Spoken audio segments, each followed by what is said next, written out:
A gente sabe que a morfologia do cavalo manga larga é espelhada na morfologia do cavalo de sela internacional.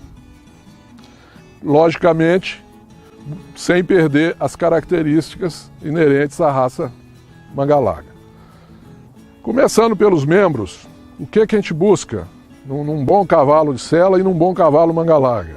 Primeiramente, começando pelos seus membros posteriores, o animal deve ter cascos de bom tamanho, de boa angulação, tanto nos seus talões quanto na sua pinça, cascos saudáveis. As suas quartelas,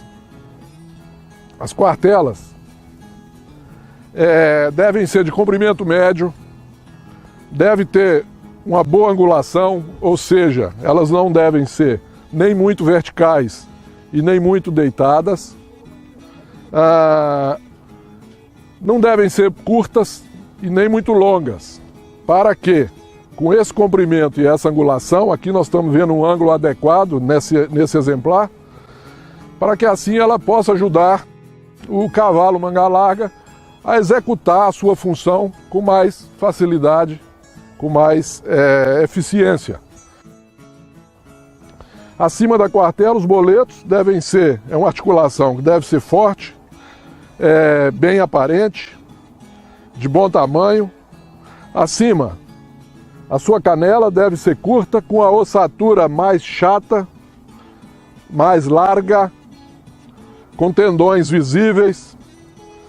Os seus curvilhões, os seus jarretes, que é essa região, essa articulação, ele deve ser também largo, forte e com uma boa angulação.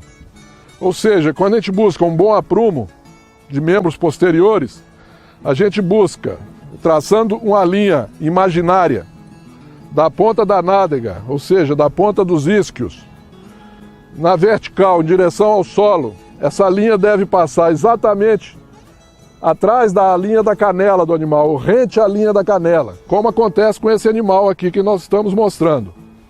Você observa a linha, desce exatamente rente. Isso dá a angulação correta, vista de perfil, que deve ter os membros posteriores de um bom cavalo de sela e de um bom cavalo manga larga. O cavalo que tem essa angulação mais aberta e que tem a perna com essa descida de perna, com essa caída de perna mais atrasada ou fora da massa, mais por trás, ou seja, essa linha imaginária está adentro do membro, esse animal a gente diz que ele está no limite da sua extensão, do seu membro. Ou seja, ele vai perder impulsão. Quando acontece o contrário, desse membro está mais embaixo da massa, naturalmente, quando o animal para, com essa angulação mais fechada, a gente diz que esse animal está no limite da sua flexão, também vai perder impulsão.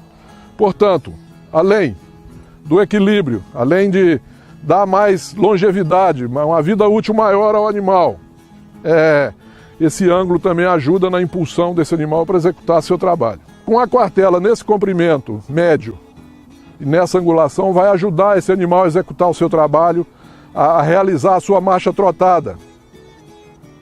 E também esse animal vai ganhar longevidade e ganhar equilíbrio. Os boletos também devem ser fortes, bem destacados. A canela também de ossatura chata, larga, tendões visíveis. O joelho forte, bem aparente na sua região toda. O seu antebraço deve ser mais comprido que a canela do cavalo manga larga deve ser mais curta do que o seu antebraço, que é aqui. O antebraço também deve ser forte, de ossatura chata, e os membros devem ter aprumos retos quando observados na vertical, com a linha que desce ao meio dos membros, descer até a parte posterior do seu casco. O braço, que é essa região, também deve ter essa boa angulação e muito bom comprimento, porque essa relação do comprimento de braço, comprimento das espáduas, comprimento do antebraço, está muito ligado, está correlato à amplitude da passada desse cavalo. Uma espádua de bom comprimento, espáduas de boa angulação, ela vai fazer com que a cernelha do cavalo esteja em um posicionamento atrás da linha das mãos, Se você traçar uma linha da cernelha ao solo vertical, essa linha tem que cair atrás da linha dos membros anteriores. E esse posicionamento tem muita correlação com a angulação e o comprimento de suas espáduas.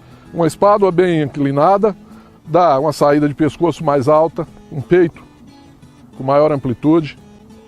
Uma espáduas mais verticais, ou seja, mais em pé, vai trazer essa saída de pescoço mais baixa, menos amplitude de peito.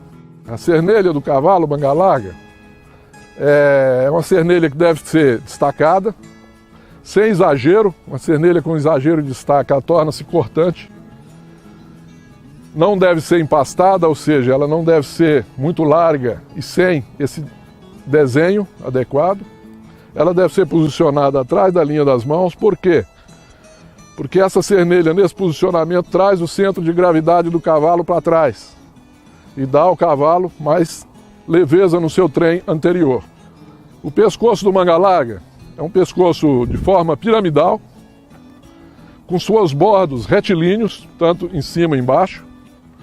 A gente observa em alguns animais, por o manga larga ter uma origem ibérica, que esse bordo superior pode dar, e o padrão da manga larga permite uma leve rodada nesse bordo superior, mas o ideal é que ele seja retilíneo, em forma piramidal, mais largo na sua base, mais estreito no seu anterior.